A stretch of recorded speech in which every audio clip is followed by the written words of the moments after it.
Hello aspirants, आज हम general science bio के अंडर पढ़ेंगे प्रोटीन्स के बारे में। देखिए, हम पढ़ रहे हैं बैलेंस डाइट या कह लीजिए बायोमोलिक्यूल्स या कह लीजिए न्यूट्रिएंट्स, जिसमें carbohydrates, proteins, vitamins, fats, roughage water, minerals, ये सारी चीज़ें हमें पढ़नी है। हर एक वीडियो में एक सब टॉपिक मैं आपको कवर करवा रही हूँ। जैसे कि प्रीवियस वीडियो में हमने कार्बोहाइड्रेट्स के बारे में बहुत ही अच्छे से जाना, टाइप्स ऑफ शुगर के बारे में जाना, लैक्टोज है, माल्टोज है, गैलेक्टोज है, ग्लूकोज है, सुक्रोज है, ये सब हमने पढ़ा। ठीक है, किसे फ्रूट शुगर कहते हैं, किसे ब्लड शुगर कहते हैं, किसे इन्वर्ट शुगर कहते हैं, किसे मिल्क शुगर कहते हैं। तो इस तरह की चीज़ें हमने ऑलरेडी कवर कर ली हैं। आज की वीडियो हमारी काफ़ी ज़्यादा शॉर्ट है, जिसमें हम प्रोटीन से रिलेटेड हर एक चीज़ पढ़ेंगे।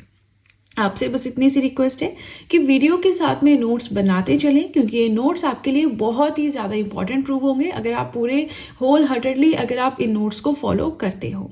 चलिए स्टार्ट करते हैं with the first point. Proteins जो है ना, ये कंपाउंड्स होते हैं कार्बन के, हाइड्रोजन के, ऑक्सीजन, नाइट्रोजन, सल्फर। अच्छा, हमने पढ़ा है organic compounds and inorganic compounds. तो ऑर्गेनिक कंपाउंड्स क्या होते हैं? जिनमें कार्बन प्रेजेंट होता है उन्हें हम ऑर्गेनिक कंपाउंड्स बोलते हैं, जिनमें प्रेजेंट नहीं होता है उन्हें हम इनऑर्गेनिक कंपाउंड्स कहते हैं। तो उसी हिसाब से प्रोटीन्स जो हमारे हैं ये ऑर्गेनिक कंपाउंड्स हैं। ठीक है, जितने भी लिविंग सेल्स होते हैं उन सब में प्रोटीन्स आपको मिलेंगे।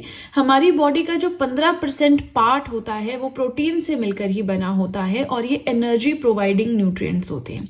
अच्छा, जब हमने न्यूट्रिएंट्स का इंट्रोडक्शन पार्ट पढ़ा था उसमें मैंने आपको बताया था कि 3-4 तरह के जो है हमारे न्यूट्रिएंट्स होते हैं। कुछ रिपेयरिंग में हेल्प करते हैं ना, कहीं पे चोट लग जाए उसमें हेल्प करते हैं, कई ग्रोथ में हेल्प करते हैं, कई एनर्जी प्रोवाइड करवाते हैं। अगर आपने नहीं देखा है तो आपको ये जो यूनिट नंबर 3 हम पढ़ रहे हैं बायोमोलिक्यूल्स का, या कह लीजिए बैलेंस डाइट, न्यूट्रिएंट्स, एक ही चीज है, तो इनका तो आपको उसकी फर्स्ट वीडियो देखनी है, introduction part, biology handwritten notes में जाके।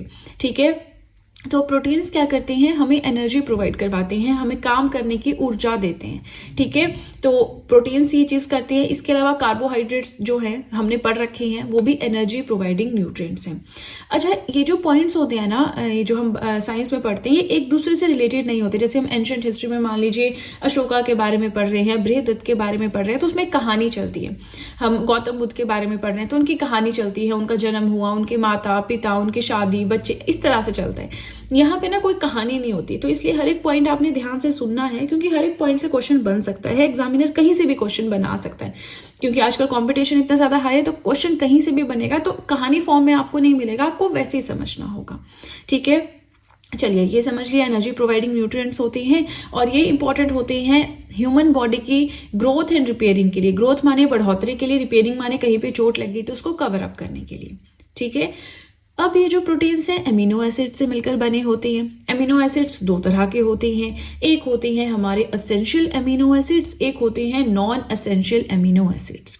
ठीक है, नाउ एसेंशियल एमिनो एसिड्स क्या होते हैं, नॉन एसेंशियल क्या होते हैं? तो देखिए, जो एसेंशियल एमिनो एसिड्स होते हैं ना, can not be synthesized in the body, must be taken in the diet. Essential माने जो जरूरी है, हमारी बॉडी को चाहिए ही चाहिए, नहीं अगर मिलेंगे तो कोई डिजीज हो जाएगी, कोई डिसऑर्डर हो जाएगा ह्यूमन को। ठीक है, और ये खुद से बॉडी में नहीं बनते हैं, ये आपको बाहर जो आप खाते पीते हो अपनी डाइट में से ही लेने पड़ते हैं। अपना जो आप फूड इनटेक ले रहे हो उसी में से आपको लेने होते हैं।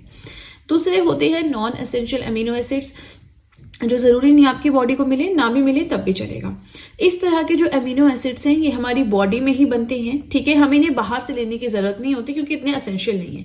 एसेंशियल होते हैं, जो जरूरी है वो हमें डाइट से मिलते हैं। ठीक है, इसके बाद आता है कि जो प्रोटीन्स होते हैं वो पहले छोटे छोटे, अब देखिए हम कोई भी खाना खाते हैं ना, तो उसमें प्रोटीन होगा, तो वो प्रोटीन क्या होता है, कैसे टूटता है? वो पहले छोटे छोटे एमिनो एसिड्स में टूटता है, उसके बाद फिर वो डाइजेस्ट होता है, हमारा पच जाता है। ठीक है, अब जैसे हमने पढ़ा था कि सोर्सेज होते हैं कार्बोहाइड्रेट्स के, वैसे ही सोर्सेज होते हैं हमारे प्रोटीन्स के। हर एक चीज, सोर्सेज का मतलब है कि किस चीज से हमें प्रोटीन मिलेगा, किस चीज से हमें फैट मिलेगा, किस चीज से हमें कार्बोहाइड्रेट्स मिलेगा। ठीक है, चलिए तो अब यहाँ पे सोर्सेज देख लेते हैं, बट उससे पहले आप मुझे कमेंट सेक्शन में बताएंगे कि सोर्सेज ऑफ कार्बोहाइड्रेट्स कोई भी 3 बताएं। ठीक है, इससे मैं एटलीस्ट ये तो समझ सकूं कि आप लोग पढ़ रहे हैं, अदरवाइज फिर मैं किसी और सीरीज पे फोकस करूं, है ना।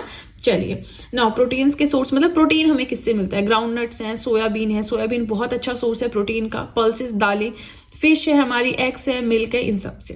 ठीक है, अब हमने क्या पढ़ा है कि कार्बोहाइड्रेट्स जो है ना हमें सबसे ज्यादा एनर्जी प्रोवाइड करवाते हैं। ठीक है, ये हमने पढ़ा है प्रीवियस वीडियो में। लेकिन अगर हमें कार्बोहाइड्रेट्स ना मिले, कार्बोहाइड्रेट्स की डेफिशिएंसी हो जाए, हम जो हम डाइट ले रहे हैं उसमें कार्बोहाइड्रेट्स नहीं है, तो उस केस में जो प्रोटीन्स होते हैं वो एक्ट करते हैं as a source of energy. मतलब हमारी बॉडी को ये नहीं लगने देते कि हाँ आपको एनर्जी नहीं मिलेगी, अगर कार्बोहाइड्रेट्स नहीं है तो हम हैं, है ना, इस तरह से। तो इस एनर्जी के सोर्स की तरह एक्ट करते हैं। अब अगर आपको प्रोटीन की भी डेफिशिएंसी हो जाए तो क्या होगा, तो बच्चों में कुछ डिजीज होती हैं जो हम पढ़ेंगे।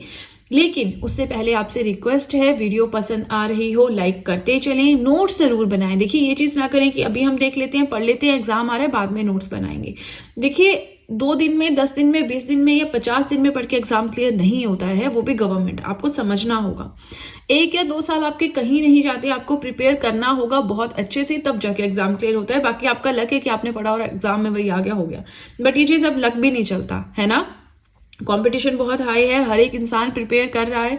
तो अब जो क्लरिकल लेवल के, सुपरिटेंडेंट लेवल के भी एग्जाम्स आते हैं ना, वो भी काफी हाई लेवल के आते हैं। ये चीज आपको समझनी होगी, ठीक है। तो नोट्स आपको बनाने होंगे वीडियोस के साथ में। नाउ अगर प्रोटीन ना मिले तो बच्चों में कौन सी डेफिशिएंसी हो जाती है, 2 यहाँ पे लिखी है। एक है क्वाशियोरकर, जो 1 से 5 साल तक के बच्चों में ये बीमारी हो सकती है, डिजीज हो सकती है। एक है मेरेस्मस, 2 साल से जो ज्यादा के उम्र के बच्चे होते हैं उनमें ये हो जाती है। अब देखिए आपसे एज कोई नहीं पूछेगा, ये है कि प्रोटीन की डेफिशिएंसी से कौन सी डिजीज होती है, क्वाशियोरकर है, किसकी डेफिशिएंसी से ये डिजीज होती है, फैट से, रफ एज से, कार्बोहाइड्रेट से, प्रोटीन से। 4 ऑप्शंस होंगे, तो आपको बताना होगा कि इस प्रोटीन्स की डेफिशिएंसी से ये डिजीज होती है। इसमें क्या होता है, जो हाथ होते हैं, टांगे होते हैं बच्चे के, वो स्लिम हो जाते हैं, पतले हो जाते हैं। और मेरेस्मस में क्या होता है, मसल्स जो है वो लूज हो जाती है, जैसे बाजू की जैसे जो चमड़ी लटकी लटकी सी लगती है ना, तो वो सब हो जाता है, ठीक है। नेक्स्ट पॉइंट आता है due to inadequate intake of food both in quantity and quality. अच्छा, ये बीमारियां कैसे होती हैं कि अगर हमें खाना जो है भरपूर मात्रा में नहीं मिल रहा है या उसकी क्वालिटी अच्छी नहीं है, मान लीजिए खाना बहुत मिल रहा है लेकिन बहुत गंदा खाना है, उसमें प्रोटीन्स नहीं है, तो तब भी बच्चों को बीमारी हो सकती है।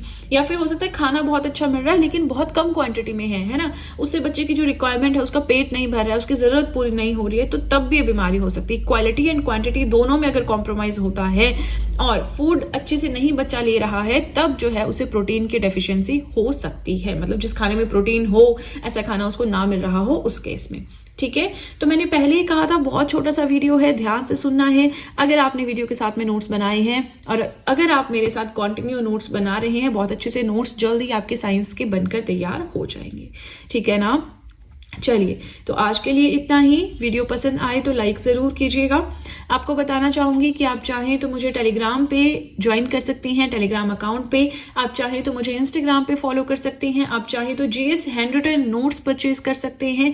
हर एक चीज़ का लिंक डिस्क्रिप्शन बॉक्स में दिया हुआ है। फाइन, तो चलिए फ्रेंड्स, आज के लिए इतना ही। चैनल को ज़रूर सब्सक्राइब करें, अगर वीडियो पसंद आया हो बेल आइकन को ज़रूर प्रेस करें, सो दैट जैसे ही मैं कोई वीडियो अपलोड करूं सबसे पहले नोटिफिकेशन आपके पास पहुंचे। अपने फ्रेंड्स के साथ चैनल का लिंक शेयर करें और उनको भी थोड़ा फायदा हो जाए इन हैंडरिटन नोट से। जो भी गवर्नमेंट एग्जाम्स के लिए प्रिपेयर कर रहे हैं उन्हें लिंक शेयर करें, ठीक है। तो चलिए, आज के लिए इतना ही। अब हम मिलेंगे नेक्स्ट वीडियो में। So that's it and see you soon.